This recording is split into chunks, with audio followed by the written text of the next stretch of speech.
Hello everyone, it's me Subrata and welcome back to our YouTube channel and also most welcome in this new course. আমরা এই কোর্সে জেনপাস ইউজির ফিজিক্সের previous year question আলোচনা করছি। এরকম আমাদের বেশ কিছু লেকচার হয়ে গেছে যেখানে আমরা অলরেডি 2012 ফিজিক্সের পেপার কমপ্লিট করে ফেলেছি এবং এখন আমরা সলভ করছি 2013 ফিজিক্স পেপার। তোমরা যারা চ্যানেলে নতুন তাদের বলবো তোমরা প্রিভিয়াস লেকচারগুলো খুব তাড়াতাড়ি কভার করার চেষ্টা করো, কারণ তোমাদের এক্সামে most of the question previous year থেকেই ফলো হয়ে থাকে। এছাড়াও তোমরা আমাদের টেলিগ্রাম চ্যানেলেও জয়েন হতে পারো, যেখানে আমরা টপিক ওয়াইজ টেস্ট সিরিজ এবং অ্যাসাইনমেন্ট প্রোভাইড করে থাকবো। এছাড়াও তোমরা আমাদের ফেসবুক এবং ইনস্টাগ্রামও ফলো করতে পারো, লিঙ্ক তোমরা ডিসক্রিপশনে পেয়ে যাবে। তো একদম সময় নষ্ট না করে চলো শুরু করা যাক।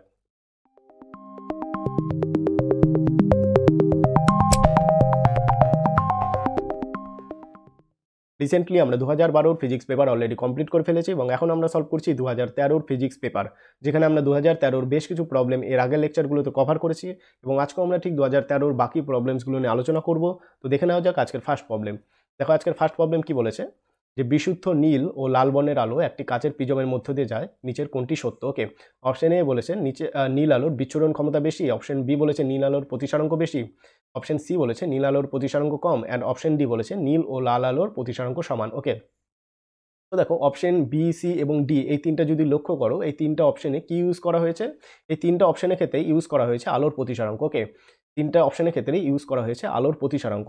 দেখো এখানেও বলেছে নীল আলোর প্রতিসরাঙ্ক, এখানেও ইউজ করা হয়েছে আলোর প্রতিসরাঙ্ক, অ্যান্ড অপশন ডিতেও ইউজ করা হয়েছে আলোর প্রতিসরাঙ্ক। এবং আমরা কি জানি, আমরা জানি যে আলোর প্রতিসরাঙ্ক বলে কোনো কথা হয় না। ওকে, আলোর প্রতিসরাঙ্ক বলে কোনো কথা হয় না। তো প্রতিসরাঙ্ক জিনিসটা কি? প্রতিসরাঙ্ক এই জিনিসটা কোথায় ইউজ হয়? এটা ইউজ হয় মিডিয়াম বা মাধ্যমের ক্ষেত্রে, ঠিক আছে? এখানে প্রিজম একটি মাধ্যম, এখানে প্রিজমের প্রতিসরাঙ্ক হতে পারে কিন্তু আলোর কোনো প্রতিসরাঙ্ক হবে না, ঠিক আছে? So option B, C and option D is wrong answer. Okay, so right answer is option A. Right answer is option A, নীল আলোর বিচ্ছুরণ ক্ষমতা বেশি। এরপরে কোশ্চেনটি দেখে নাও কি বলেছে। দেখো S equal to A plus বিটি প্লাস সিটি স্কোয়ার, যেখানে এস এর একক মিটার এবং সময়ের একক সেকেন্ড। তো তোমাদের বলেছে সি এর একক কি? ওকে, সি এর একক তোমাদের বের করতে বলেছে। তো তোমাদের যে সমীকরণটা দেওয়া আছে সেটা হচ্ছে S equal to A plus বিটি প্লাস সিটি স্কোয়ার। ওকে, যেখানে এস কি? এস হচ্ছে দূরত্ব, যেখানে এস হচ্ছে দূরত্ব যার একক হচ্ছে মিটার। এবার আমরা কি জানি, আমরা জানি লেফট হ্যান্ড সাইডে কোনো সমীকরণে লেফট হ্যান্ড সাইডে যদি দূরত্ব থাকে তবে রাইট হ্যান্ড সাইডে গোটা টার্মটা কি? দূরত্ব। ওকে, গোটা টার্মটা দূরত্ব। এবার দেখো তাহলে দূরত্ব কি? এ প্লাস বিটি প্লাস সিটি স্কোয়ার, এটি কি? এটা হচ্ছে দূরত্ব, এটা হচ্ছে দূরত্ব, ঠিক আছে? তো দেখো এটা একটা সিরিজ, মানে খণ্ড খণ্ড আকারে বিভক্ত। এবার যখনই কোনো জিনিস খণ্ড খণ্ড আকারে বিভক্ত তবে তার যোগফলটা কি? যোগফলটা যেহেতু দূরত্ব সেহেতু আমরা বলতেই পারি এ এটাও একটা দূরত্ব, বিটি এটাও দূরত্ব, আর সিটি স্কোয়ার এটাও একটি দূরত্ব। ওকে, কারণ দূরত্বই যোগ হয়ে তো একটি দূরত্ব হতে পারে, ঠিক আছে? দূরত্বগুলো যোগ হয়ে একটি দূরত্ব হতে পারে। সো এখান থেকে আমরা বলতে পারি সিটি স্কোয়ার এটি কি? এটি একটি দূরত্ব। তো সিটি স্কোয়ার এর একক কত? এর একক হচ্ছে মিটার, মিটার। তো সি এর একক কত আসবে? সি এর একক আসবে মিটার বাই সেকেন্ডের স্কোয়ার বা টাইমের স্কোয়ার, টি স্কোয়ার। তো আমরা লিখতে পারি metre by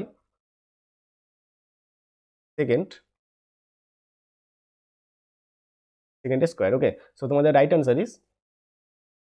answer option D, metre per second square. তো এরপরে কোশ্চেনটি দেখে নাও কি বলেছে। এরপরে কোশ্চেন বলেছে এন সংখ্যক কণার প্রত্যেকটি মূল বিন্দু থেকে আর দূরত্বে অবস্থিত। তো এন সংখ্যক কণা প্রত্যেকটি মূল বিন্দু থেকে আর দূরত্বে অবস্থিত। তো মূল বিন্দু থেকে কণাটির ভরকেন্দ্রের দূরত্ব ডি। ওকে, মূল বিন্দু থেকে কণাটির ভরকেন্দ্রের দূরত্ব যদি ডি হয় তাহলে কোনটা সঠিক?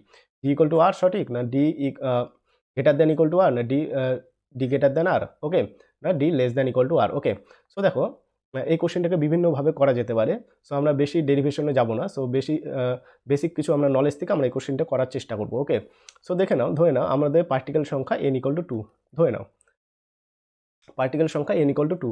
সো এন এর মান অনেক হতে পারে, এক থেকে মানে অসংখ্য সংখ্যা পর্যন্ত হতে পারে, ঠিক আছে? 1, 2, 5, 6, 1000 যা খুশি হতে পারে। সো আমরা ধরে নিলাম এন ইকুয়াল টু 2। তো দেখো ধরে নাও এটা অরিজিন ও। ওকে, এই অরিজিন থেকে একটা পার্টিকেল আর ডিস্টেন্স দূরে, এখানে একটা পার্টিকেল আছে এক্স, এটা ওয়াই অ্যাক্সিস এবং এটি এক্স অ্যাক্সিস। ওকে, তো এখানে একটা পার্টিকেল অ্যান্ড এখানে একটা পার্টিকেল, এবং ও থেকে এই পার্টিকেলের ডিস্টেন্স কত? আর ডিস্টেন্স। এরকমভাবে এই পার্টিকেলটার ডিস্টেন্স কত? আর ডিস্টেন্স। ওকে। সো দেখো এই দুটি পার্টিকেল যখন আমি ধরে নিলাম, তখন এই দুটো পার্টিকেলের মধ্যে ভরকেন্দ্রটা কোথায় হবে? দেখো ভরকেন্দ্র এই দুটো পার্টিকেলকে আমি একটি লাইন দিয়ে যোগ করে দিলাম, এবং লাইন দিয়ে যোগ করার ফলে এই দুটার যে মিড পজিশন বা মিডিল পয়েন্ট, সেটি হচ্ছে তার ভরকেন্দ্র। ওকে, এটি কি? এটি হচ্ছে তার ভরকেন্দ্র। সো দেখো স্পষ্টতই বোঝা যাচ্ছে যে ভরকেন্দ্রের যে দূরত্বটা, ধরুন এটাকে আমি আর দিয়ে লিখলাম, ওকে, সরি এস, এই পয়েন্টটাকে আমি এস এস দিয়ে লেখা হলো, ঠিক আছে। যে ও এস যে লেখা হচ্ছে, ও এসটা কি? এটা হচ্ছে ভরকেন্দ্রের দূরত্ব, ভরকেন্দ্রের দূরত্ব,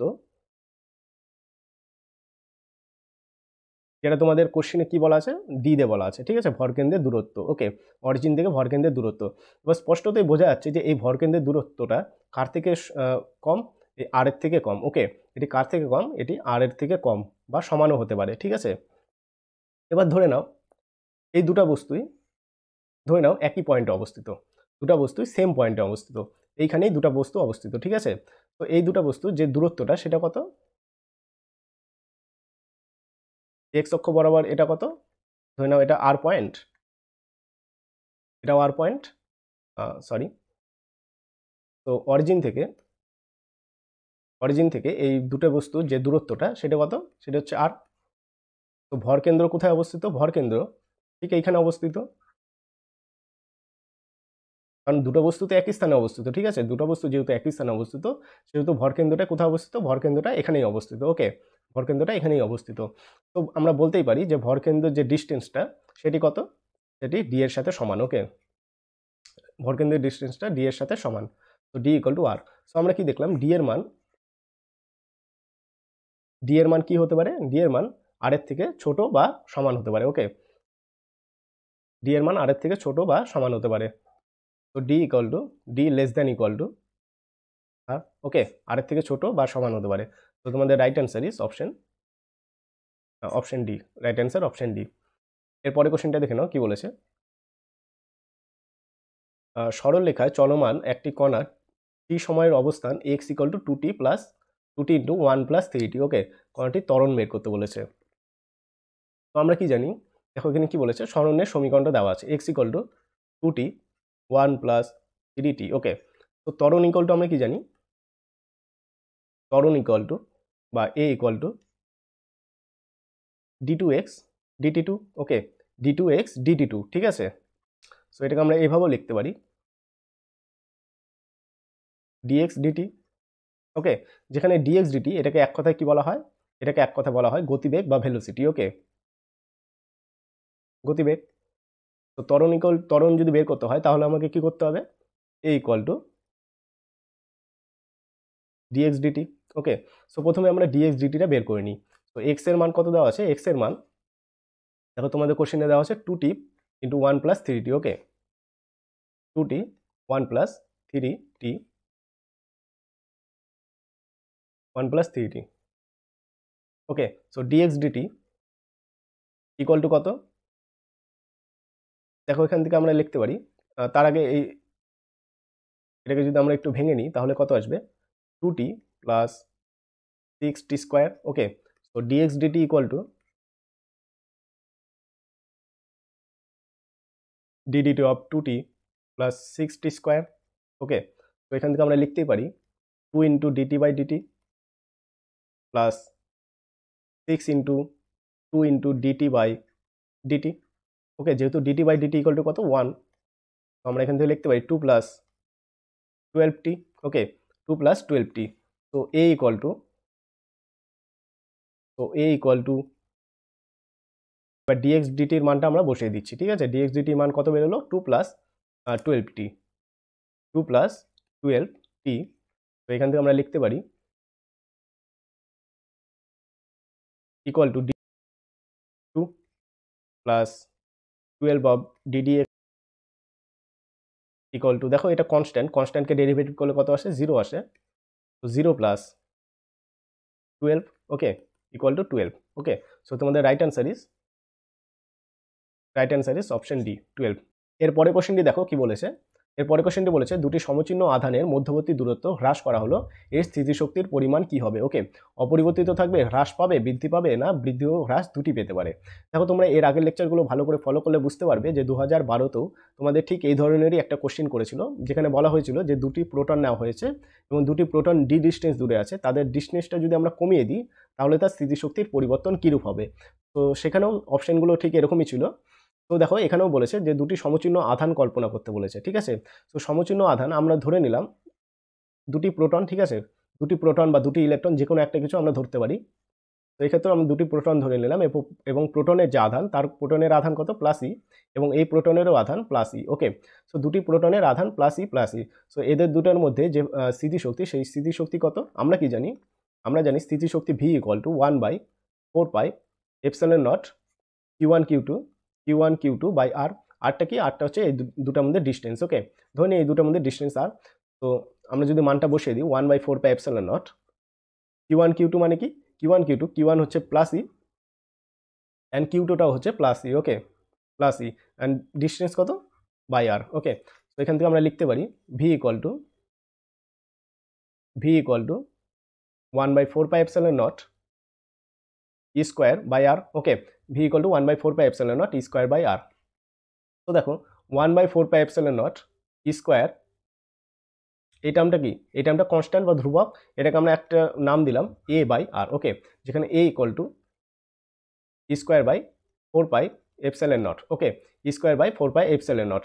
এবার আমি যদি এই ডিস্টেন্সটাকে আর ডিস্টেন্সটাকে কমিয়ে দিই, ওকে, ধরে নাও আমরা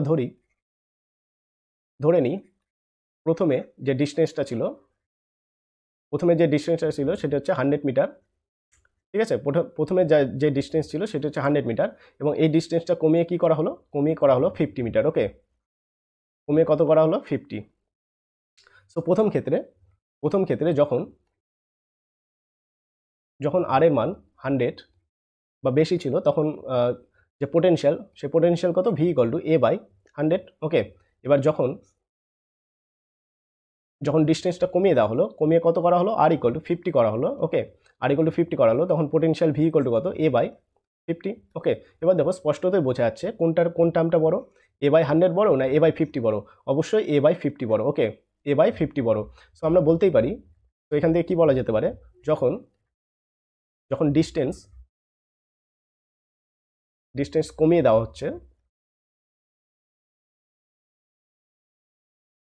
দেওয়া হচ্ছে তখন পোটেনশিয়াল বা স্থিতিশক্তি বৃদ্ধি পাচ্ছে। ওকে, বৃদ্ধি পাচ্ছে।